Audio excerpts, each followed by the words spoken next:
Maximum young people they are addicted about pornography. যুবক নাই এরকম? বেশিরভাগ যুবক এখন পর্নোগ্রাফি দেখে। এরকম যুবক আছে না নাই?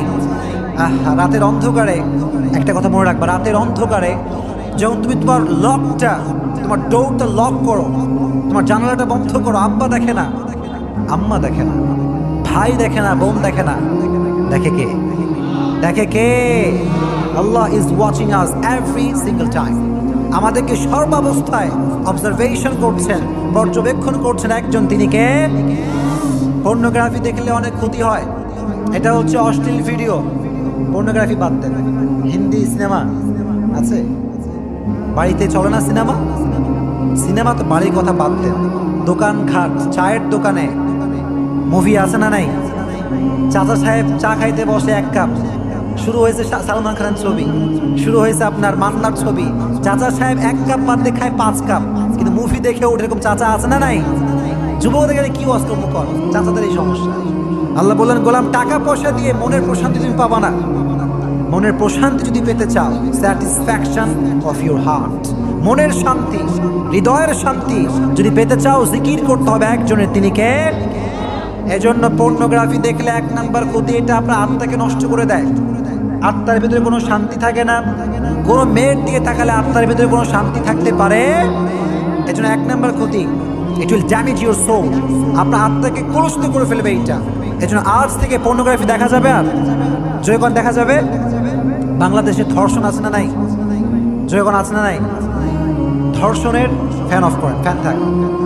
ধর্ষণের পেছনে 99% কারণ হচ্ছে পর্নোগ্রাফি। কি গ্রাফি?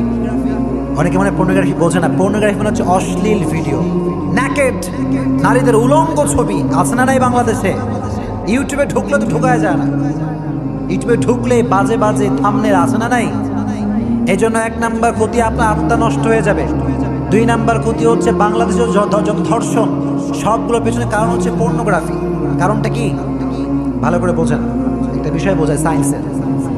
কোনো একটা মানুষ যখন কোনো একটা জিনিসকে মোবাইল ফোনে দেখে, এটার নাম কি?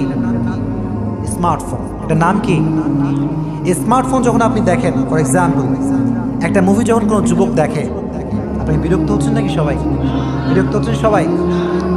আপনি একটা মুভি দেখছেন, একটা সিনেমা দেখছেন বা একটা নাটক দেখছেন, এখানে আপনি দেখছেন যে একজন নায়ক, একজন নায়িকা রোমান্টিক মোডে আছে বা তারা একটা প্রেমের সম্পর্কে আছে। তো একজন যুবক যখন সেইটা দেখে, সায়েন্স বলছে এই কথা, এটা হচ্ছে ভার্চুয়াল লাইফ। এটা কি লাইফ? Virtual life. আমরা যে লাইফটা এখন আছি সেটা রিয়েল লাইফ, ঠিক কিনা? তো ভার্চুয়াল লাইফ যখন মানুষ কোনো জিনিস দেখে, তখন এটা তার ভিতরে একটা অনুভূতি জাগায়। একটা যুবক যখন টিভি দেখে যে প্রেম করছে, গান করছে, ওর ভিতরে ফিলিংস আসে যে আমিও করি। আসে কি আসে না? আসে কি? যখন আসে কি আসে না? দেখছে একটা নায়ক নাচতেছে, আমি কঠিন নাচ, যুবক হবে আমি ডান্সার হবো, এরকম যুবক আছে না নাই? দ্যাট মিনস আপনি যখন ভার্চুয়াল লাইফে আপনি ওয়াচিং করেন, তো এটা রিয়েল লাইফে প্র্যাকটিস করতে মন চায়, অর্থাৎ বাস্তবিক জীবনে এটা করতে মন চায়। চিল্লায় কোন ঠিক কিনা? কোনো যুবক যখন পর্নোগ্রাফি দেখে ভার্চুয়াল লাইফে, তখন তার ভিতরে একটা চিন্তা আসে আমিও রিয়েল লাইফে করব। আছে না নাই? এজন্য in every sexual crime there is pornography behind it. যত বাংলাদেশের ধর্ষণ আছে, সব কিছুর পেছনে পর্নোগ্রাফি দায়ী। চিল্লায় কোন ঠিক কিনা? এজন্য আজ থেকে যুবকরা পর্নোগ্রাফি দেখা যাবে। 1 নাম্বার ক্ষতি বলেন দেখি কি? আত্মা। জোরে কোন কি হবে? মুখস্থ করতে হবে, ধরবো কিন্তু আমি। 1 নাম্বার ক্ষতি কি? আত্মা কি হয়ে যাবে? এটা শুধু পর্নোগ্রাফির ক্ষেত্রে নয়, এটা মিউজিক হোক, এটা কোনো মুভি হোক, সিনেমা হোক, আত্মা নষ্ট হবে কি হবে না? 2 নাম্বার, যত সেক্সুয়াল ক্রাইম, ধর্ষণ, এর পেছনে কারণটা কি? পর্নোগ্রাফি। নাম্বার 3, কারণটা হচ্ছে আপনার শরীর নষ্ট হয়ে যাবে। যারা পর্নোগ্রাফি দেখে এরা বেশিরভাগ মাস্টারবেশন করে। এরকম যুবক আছে না নাই? লজ্জা পাচ্ছেন নাকি আপনারা? এটা সিরিয়াস ইস্যু। এটা নিয়ে কেউ কথা বলো না, বলতে হবে আমাকে। I have to talk about, বলতে হবে আমাকে। কারণ যারা পর্নোগ্রাফি দেখে, এদের ভেতরে হস্তমৈথুন করার যে রেটিংটা, এটা খুব হাই। আর যারা হস্তমৈথুন করে, এদের শারীরিক যে অবস্থা, এটা কখনো ঠিক থাকতে পারে? কারণ হস্তমৈথুন করলে আপনার শরীর থেকে একটা হরমোন নিঃসরণ হয়, এটা খুব পাওয়ারফুল। এটা শরীর থেকে যখন রিলিজ হয়, শরীর থেকে রক্ত কমে যায়, রক্ত চলাচল কমে যায়। আর রক্ত কমলে শক্তি বাড়ে না কমে? যেরকম বাড়ে না কমে? 3 নাম্বার কারণ তোমার শারীরিক দুর্বল হয়ে যাবা। এই জন্য যাদের দেখবেন গালে গোস্ত নাই, চেহারার ভিতরে নূর নাই, গায়ে কিচ্ছু নাই, এই সব হচ্ছে পর্নোগ্রাফির শিকার। চিল্লাই কারণ ঠিক কিনা? 3 নাম্বার কারণ। 4 নাম্বার কারণ হচ্ছে ম্যারিড লাইফে হ্যাপি হওয়া। যারা পর্নোগ্রাফি দেখেন এই যুবকরা, এরকম যুবক নাই? আছে না নাই? কন আমি কি বানায় বানায় বলছি নাকি? এটা যারা দেখেন আপনার কখনো বিবাহিত জীবনে সুখী হতে পারবেন। বিয়ে করতে হবে কি হবে না? It should be, it should be. আবার বিয়ের বাড়িতে গান বাজনা আছে না নাই? এখানে আছে আশেপাশে, হয় নাকি এরকম? যেখানে যাই সেখানে এই প্রবলেম। আমি তো বিয়ে পড়ে মাঝে মাঝে, যে বিয়েতে মাঝে মাঝে যাই, গিয়ে বলি যে পড়েন কবুল। উনি কবুল পড়তে পারেই না, ওদিকে বাজে ধুমবা চলে ধুম। আছে না নাই? বিয়েটা হচ্ছে হালাল রিলেশনশিপ। এখানে যদি আপনি গান ঢুকায় দেন তাহলে কি হালাল থাকলো নাকি? যখন আপনি হালাল শুরু করছেন হারাম দিয়ে, ইন হারাম দ্যার ইজ নো মার্সি। হারামে আরাম নেই। হারামে আরাম আছে?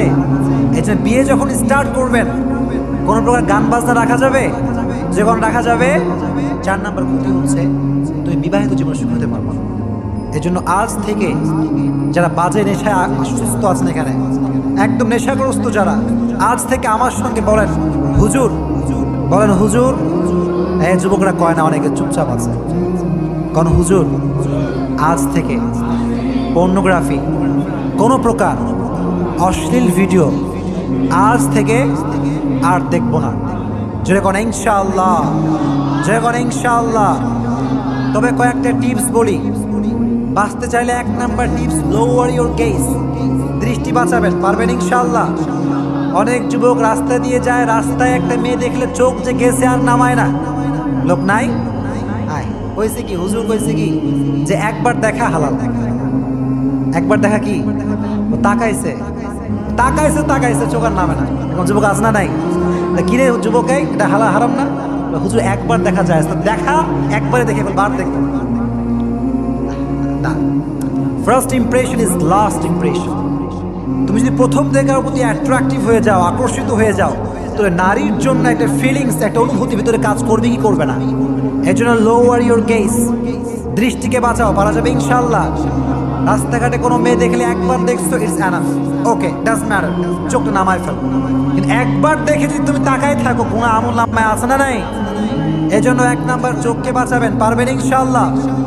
আল্লাহর হাবিব বললেন, লা তাত্তাবিউন নাযরা, নজরের দৃষ্টি খারাপ করো না।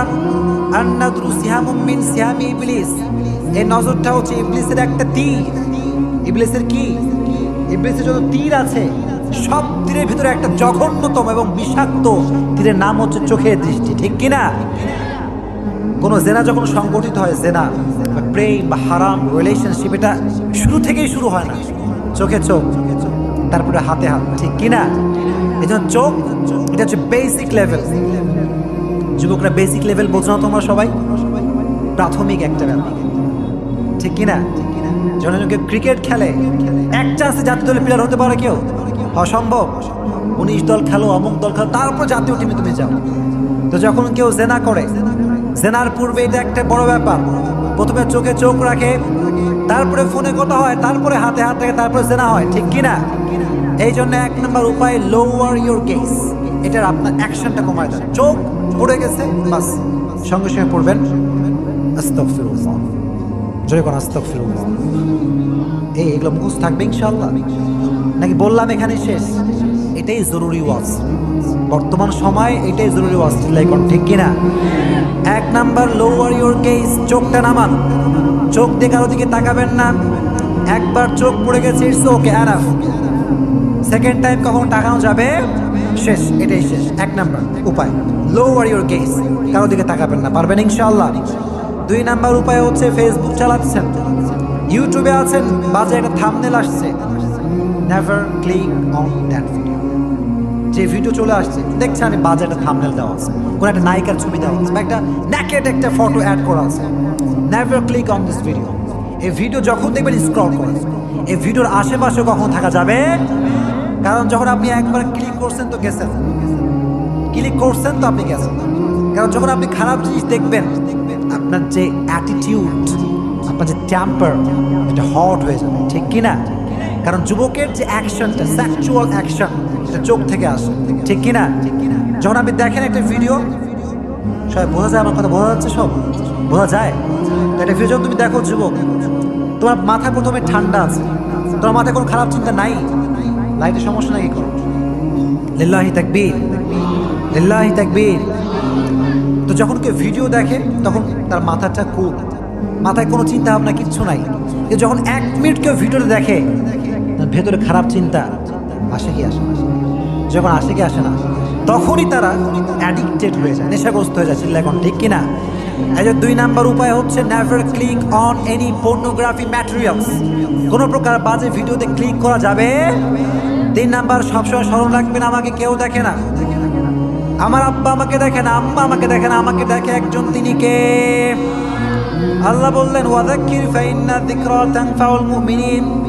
তোমার হৃদয়ে স্মরণ রাখো, তোমার প্রফেসর তোমাকে দেখে না, তোমার বন্ধু তোমাকে দেখে না, সর্বাবস্থা তোমাকে দেখে একজন। চিল্লায় কোন, তিনি কে? Believe that Allah is watching yourself every single time. Allah আমাকে সবসময় দেখছে, Allah is observing me, Allah আমাকে দেখছেন, কেউ দেখে না। আমি যখন পর্নোগ্রাফি দেখি মোবাইলটা হাতে নিয়ে, বা কারোর সঙ্গে একাকিত্ব সময় কাটাই, হারাম রিলেশনশিপ করি, no one can see that, কিন্তু আল্লাহ দেখে। দেখে কে? এটা হৃদয়ে বসা যে আমাকে কেউ দেখে না, আমার বিচার কেউ করবে না। ওয়াযাক্কির ফাইন্না যিকরা তানফাউল মুমিনিন। Remind yourself Allah is watching you, Allah আপনাকে দেখছে। আর যার হৃদয়ে এই ভয়টা ঢুকবে যে আল্লাহ আমাকে দেখছে, সে পৃথিবীর যেখানেই যায়, সে একটা মুহূর্তের জন্য কখনো কোনো গুনাহ করতে পারবে। Remind yourself Allah is watching, Allah is watching me, Allah আমাকে দেখছে। এজন্য 3 নাম্বার উপায় হচ্ছে হৃদয়ে ভয় ঢোকাবেন একজনের, তিনি কে? পারা যাবে ইনশাআল্লাহ? এত আস্তে বললো, জোরে করে ইনশাআল্লাহ। আমি লো হইলে আপনার হায়ার হন, আমি থেমে যাবো, আপনার কথা বলবেন, পারা যাবে ইনশাআল্লাহ? 3 নাম্বার উপায় হচ্ছে আল্লাহকে ভয় করবেন। 4 নাম্বার উপায় হচ্ছে ডোন্ট স্পেন্ড অ্যালোন।